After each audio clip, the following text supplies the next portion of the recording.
di balik cerita, menghadirkan cerita di balik cerita. Klik like dan subscribe untuk berlangganan.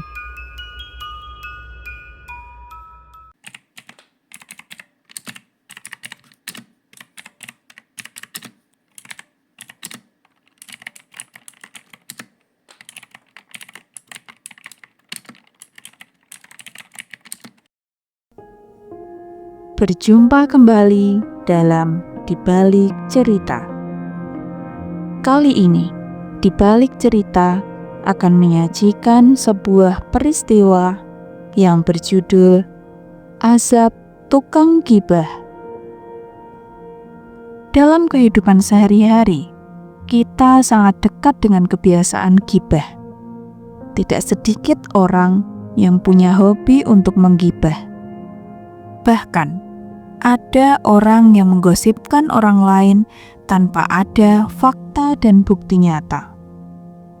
Kebiasaan gibah sendiri merupakan perilaku yang tidak baik, yang harus ditinggalkan jika tidak ingin mengalami kejadian seperti yang dialami tukang gibah di dalam cerita ini. Bu Retno, sini dulu Bu. Aku ada gosip baru loh Bu. Ada apa Bu? Aduh, gosip lagi loh Bu Sarini. Ini beneran Bu, beritanya sudah beredar di mana-mana. Bu Retno tahu nggak berita terbaru dari Pak Rudi? Pak Rudi yang kontraktor itu Bu? Iya, itu kabarnya dia cerai karena selingkuh sama Bu RT dari desa sebelah loh. Aduh Bu Sari, jangan bikin cerita yang enggak-enggak deh. Nanti malah jadi fitnah loh. Beneran loh Bu, ini gosipnya udah beredar dan valid loh Bu. Gila banget ya Pak Rudi itu. Aduh Bu, sudah deh, gak usah peduliin gosip yang gak jelas. Nanti malah jadi gak baik loh Bu. Bu Retno nih gak asik. Aku mau ke warung saja deh, cerita sama ibu-ibu yang lain, biar semuanya pada up to date. Ya begitulah Bu Sari. Setiap hari ada saja yang menjadi bahan gosipnya. Entah datang dari mana berita-berita itu.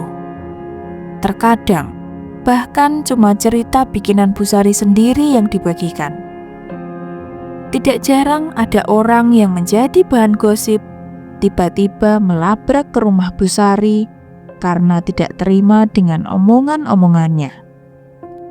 Namun Bu Sari tetaplah Bu Sari, si penebar gosip, alias si tukang gibah, bahkan sampai akhir ajalnya. Saat itu, kurang lebih jam 6 pagi. Seperti biasa, abang sayur mulai berkeliling di desa sembari menjajakan dagangannya.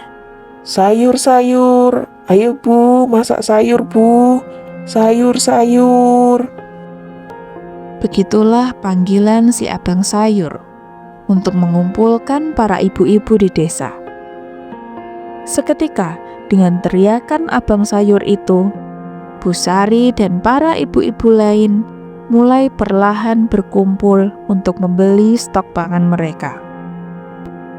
Belum juga si abang dapat uang dari penjualannya itu, Bu Sari sudah mencomot sepotong roti dan dimakannya duluan sebelum membayar.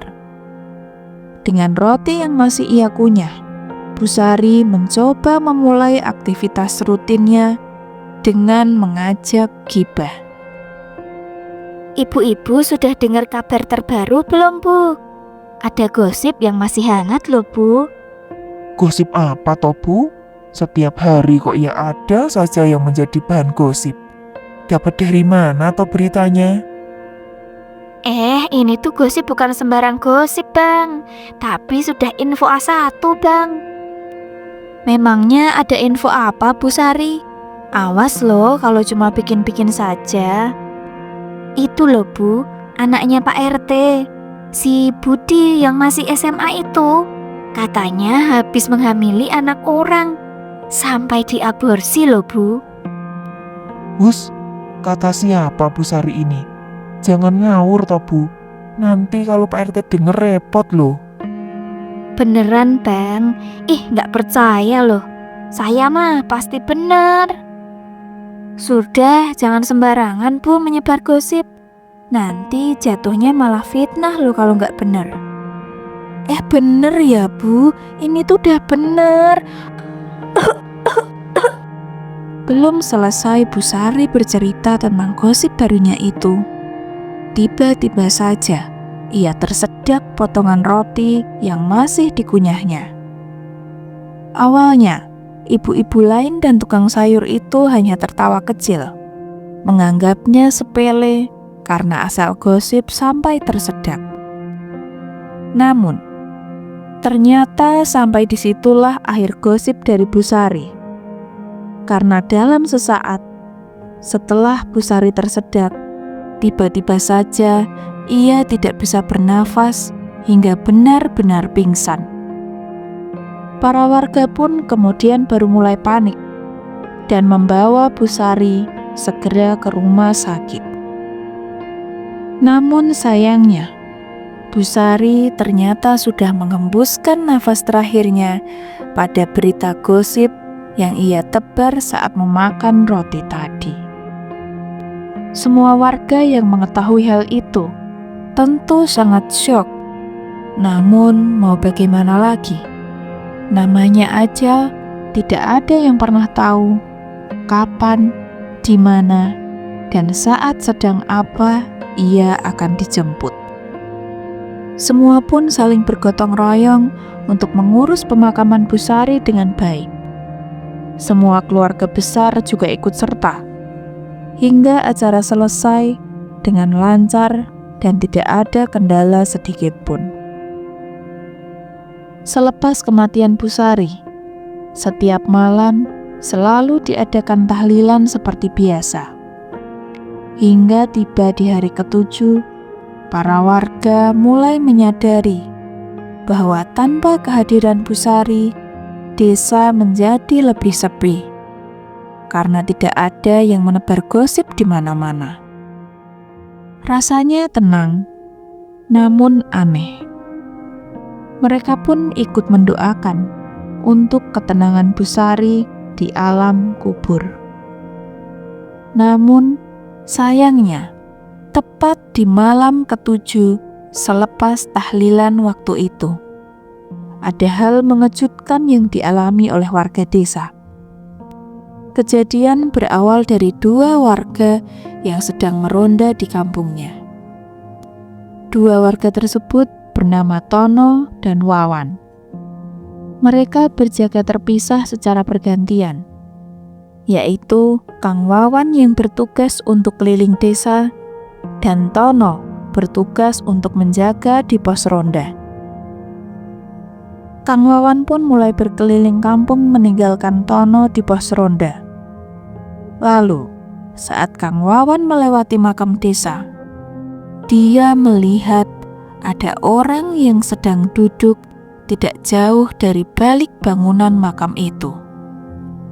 Ia pun mulai penasaran, siapa yang malam-malam begini duduk sendirian.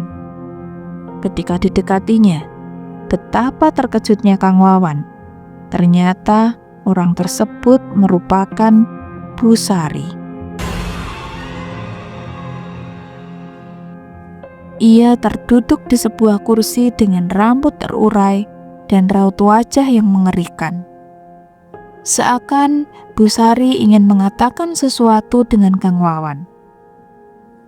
Ia membuka mulutnya seperti ingin meminta tolong. Namun, Kang Wawan sudah keburu lari terbirit-birit untuk kembali ke pos ronda. Setelah kejadian tersebut, berita Bu Sari yang gentayangan itu menyebar di seluruh kampung. Terlebih bukan hanya Kang Wawan yang menyaksikan. Beberapa warga lain juga melihat ketika melewati kuburan desa itu. Karena riuh berita yang semakin tidak jelas, mereka lalu berkumpul di rumah Pak RT. Kang Wawan dan Tono pun menceritakan bahwa mereka didatangi arwah Bu Sari. beberapa warga lainnya juga didatangi arwah Busari yang meminta tolong makamnya untuk dibongkar. Akhirnya, berdasarkan persetujuan keluarga Busari dan demi kenyamanan seluruh warga desa, makam Busari pun dibongkar. Dan betapa syok seluruh warga desa selepas makam itu dibongkar. Wajah Busari tampak sangat menyeramkan.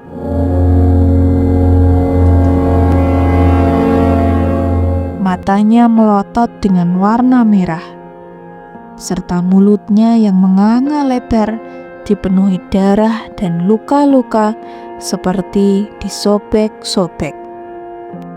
Warga yang menyaksikan itu pun sangat sedih dan kembali mengucapkan, "Inna lillahi wa inna lillahi roji'un." Dari warga desa, hal itu terjadi karena Busari yang dikenal sebagai tukang gibah. Dia bahkan sering menyebarkan aib tetangga, sehingga saat dia meninggal, banyak warga yang masih dendam dengannya. Kabar tentang keadaan jenazah Busari juga dengan cepat menyebar ke seluruh desa. Dari situlah warga desa mencoba untuk memaafkan kesalahan Busari dan mendoakan atas ketenangannya di alam kubur. Setelah berdoa, mereka berharap Busari bisa lebih tenang di alam kuburnya dan diampuni dosa-dosanya. Dan dari situlah para warga menjadi takut untuk menggosip seperti Busari dulu. Nah, itulah kawan-kawan kisah tentang Busari yang hobi menggibah. Bagaimana pendapat kalian? Bisa tolong tulis di kolom komentar.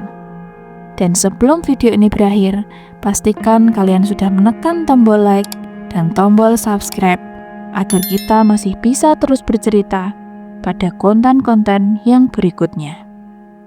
Dan jika kawan-kawan memiliki cerita yang lebih menarik tentang cerita horor, bisa kirimkan di alamat email Di Balik Cerita. Karena di balik cerita masih ada cerita.